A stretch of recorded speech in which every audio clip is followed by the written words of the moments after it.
Technology geeks. I hope everyone is fine, and in this video we will be talking about signal hypothesis. This signal hypothesis, what is this signal hypothesis? Basically ये एक ऐसी hypothesis है जो Günter ब्लॉबेल और David सबातनी ने दी थी 1972 में। और इस hypothesis में ये explain किया जाता है कि कैसे जो प्रोटीन्स हैं ये हमारे एंडोप्लाज्मिक रेटिकुलम में, रफ एंडोप्लाज्मिक रेटिकुलम में प्रोटीन जो है वो बन जाते हैं। कैसे हमारा सारा जो राइबोसोम है रफ एंडोप्लाज्मिक रेटिकुलम के ऊपर, कैसे वो प्रोटीन्स को एमआरएनए को रिसीव करते हैं और कैसे सारा प्रोटीन होता है, और वो सारा प्रोसेस जो है वो हम इस वीडियो में कवर करेंगे। तो बेसिकली जो हमारा पहला स्टेप है इसमें वो है कि जो हमारा न्यूक्लियस होता है सेल के अंदर, न्यूक्लियस जो है सेल के अंदर, इस पे डीएनए, जो डीएनए है ये एमआरएनए को अपना जो है सारा डीएनए कोड किसी भी प्रोटीन का जो है वो ट्रांसक्रिप्ट करेंगे। जो एमआरएनए है वो सारा डीएनए कोड वहाँ से उठाएगा और हमारे जो क्या बोलते हैं इसको, हमारा जो साइटोप्लाज्म है उसमें चला जाएगा। तो mRNA first step is mRNA will come to the cytoplasm. यहाँ पे हमारा जो है एंडोप्लाज्मिक रेटिकुलम होगा, उस पे हमारे राइबोसोम्स होंगे। ये वो राइबोसोम्स है जो रफ एंडोप्लाज्मिक रेटिकुलम के ऊपर प्रेजेंट है। बाकी राइबोसोम्स फ्री फ्लोटिंग भी होते हैं हमारे साइटोप्लाज्म में। कुछ राइबोसोम्स फ्री फ्लोटिंग भी होते हैं हमारे साइटोप्लाज्म में। तो mRNA will come to the cytoplasm, enter हो जाएगा साइटोप्लाज्म न्यूक्लियस को क्रॉस करने के बाद, and after this it will attach to the free floating ribosome. ये अटैच हो जाएगा फ्री फ्लोटिंग राइबोसोम को, मतलब वो वाले राइबोसोम जो एंडोप्लाज्मिक रेटिकुलम पे नहीं है बल्कि जो हमारे साइटोप्लाज्म में फ्रीली फ्लोटिंग है। और it will start translation. Translation is the process in which the genetic code present on the mRNA will be translated by the ribosome, और वो स्टार्ट करेगा अमीनो एसिड्स को बनाना, हमारे प्रोटीन्स को बनाना। So this is the basic process कैसे क्या होता है। तो जो हमारा mRNA है it will attach to the ribosome which is free floating, not on the endoplasmic reticulum ribosome. अब जब ये स्टार्ट हो जाएगी ट्रांसलेशन तो ऑलमोस्ट 15 से 35 अमीनो एसिड जब बन जाएंगे, 15 से 35 अमीनो एसिड जब बन जाएंगे तो they will act as a signal sequence. They will act as a signal सी ये एक सिग्नल सीक्वेंस की तरह एक्ट करेंगे। अब मैं बोलूँगा इसका क्या मतलब है। तो स्टार्ट के जो 15 से 35 अमीनो एसिड्स है ये जब बनेंगे तो जो हमारा सेल है साइटोप्लाज्म सेल में, उधर एक कॉम्प्लेक्स प्रेजेंट होता है, एक प्रोटीन प्रेजेंट होता है जिसको हम एसआरपी कहते हैं, which is known as SRP, signal recognition protein.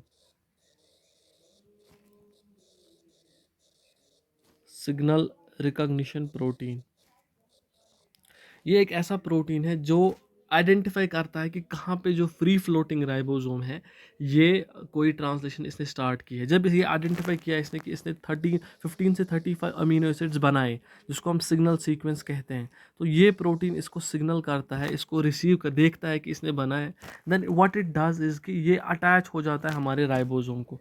This signal protein, this signal recognition protein will attach to the ribosome. For example, this is the free floating ribosome, smaller part और larger part. यहाँ से इसमें mRNA बन रहा है, mRNA घुस रहा है और यहाँ से हमारा जो अमीनो एसिड्स है ये बन रहे हैं। फॉर एग्जांपल ये जो सीक्वेंस है ये वो 15 से 35 अमीनो एसिड का सीक्वेंस है जिसको हम सिग्नल सीक्वेंस कहते हैं। तो यहाँ पे हमारा एसआरपी है, इसने सिग्नल, इसने देखा, रिकॉग्नाइज किया कि यहाँ पे जो है ये प्रोटीन बनना स्टार्ट हो रहा है। तो this will come and attach to the ribosome hair.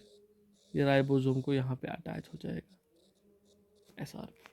तो आफ्टर अटैचिंग ये इसको कैरी करेगा। This ribosome will then be carried after the attachment. SRP के अटैचमेंट के बाद यही राइबोसोम कैरी किया जाएगा to endoplasmic reticulum.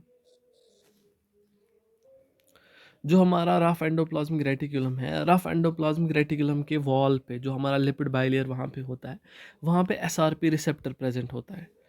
For example this is the rough endoplasmic reticulums wall, और यहाँ पे ये वाला पोर्शन जो है ये एसआरपी रिसेप्टर है, और इसी एसआरपी रिसेप्टर पे ही ये जो है हमारा जो एसआरपी रिकॉग्निशन वाला है ये आ जाएगा। ये larger sequence, smaller sequence, larger sequence और SRP receptor.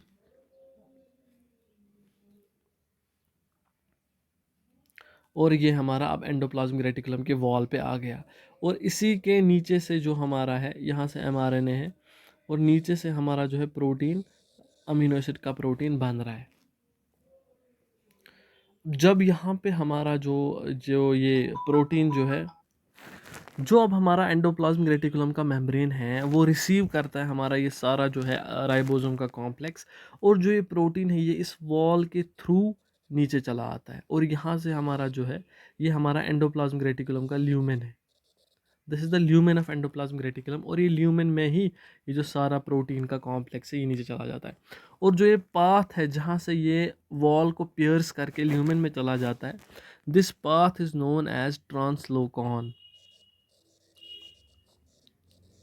This path is known as translocon. यही हमारा एक कॉम्प्लेक्स होता है, जिस कॉम्प्लेक्स को, इसको एक और नाम से जाना जाता है सेक 61 ट्रांसलोकेशन कॉम्प्लेक्स।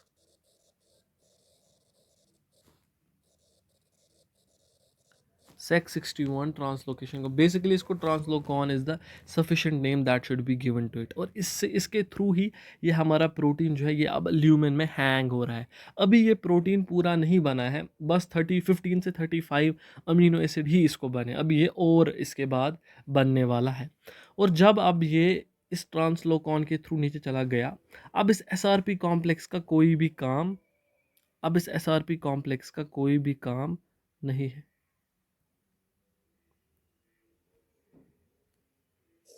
अब इस एसआरपी कॉम्प्लेक्स का हमारा कोई भी काम नहीं है, तो ये एसआरपी कॉम्प्लेक्स अब इससे डिटैच होगा। डिटैच होने के बाद now this will be look like this. This is the endoplasmic reticulum membrane, this is the ribosome, this is the translocon pathway, और यहाँ से हमारा राइबोसोम जो है ये अब बन रहा है, और ये एमआरएनए का पोर्शन है जिसकी ट्रांसलेशन हो रही है। और अब जो हमारा ये नीचे से ये प्रोटीन का कॉम्प्लेक्स है ये और बड़ा हो जाएगा, क्योंकि एमआरएनए और ट्रांसलोकेट करेगा, and this will B growing and growing. और ये अमीनो एसिड इसको ऐड होते जाएंगे, जितनी भी चेन अब अमीनो एसिड्स की है इस प्रोटीन में, ये पूरा का पूरा कंप्लीट होगा। जब तक पूरी की पूरी ट्रांसलेशन कंप्लीट नहीं होगी, जब पूरी की पूरी ट्रांसलेशन कंप्लीट होगी तो ये राइबोसोम भी रिलीज किया जाएगा, एंड द ट्रांसलोकॉन विल क्लोज। इसके बाद हमारा स्ट्रक्चर कुछ ऐसा होगा। दिस इज़ द वॉल, ये हमारा एंडोप्लाज्मिक रेटिकुलम का वॉल है, और यहाँ से हमारा एंडोप्लाज्मिक रेटिकुलम का ल्यूमेन है, और बीच में हमारा ये ट्रांसलोकॉन है, और ये ट्रांसलोकॉन फिर क्लोज हो जाएगा और राइबोसोम जो है ये फ्री किया जाएगा, और अंदर से हमारा सारा प्रोटीन जो है वो प्रोटीन की जो चेन है ये बन जाएगी। अब जो ये प्रोटीन हमारा बन गया है, इस प्रोटीन को अब बचाना है हमें बाकी प्रोटीन्स की कंसंट्रेशन से, और ताकि ये प्रोटीन जो है ये कॉइल ना हो अपने में ही, उससे हमें इसको बचाना है। तो एक प्रोटीन कॉम्प्लेक्स दूसरा होता है जो इसको कवर करता है basically, and that protein complex is known as chaperone.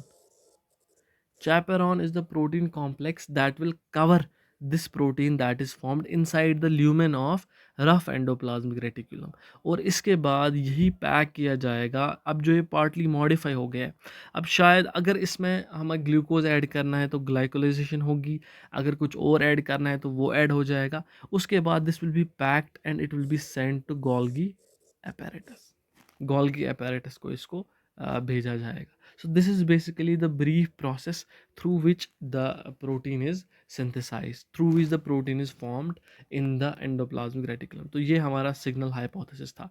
तो अगर आपको समझ आया इस सिग्नल हाइपोथेसिस तो थम्स अप करो, लाइक करो, कमेंट करो और चैनल को सब्सक्राइब करो। Thank you very much.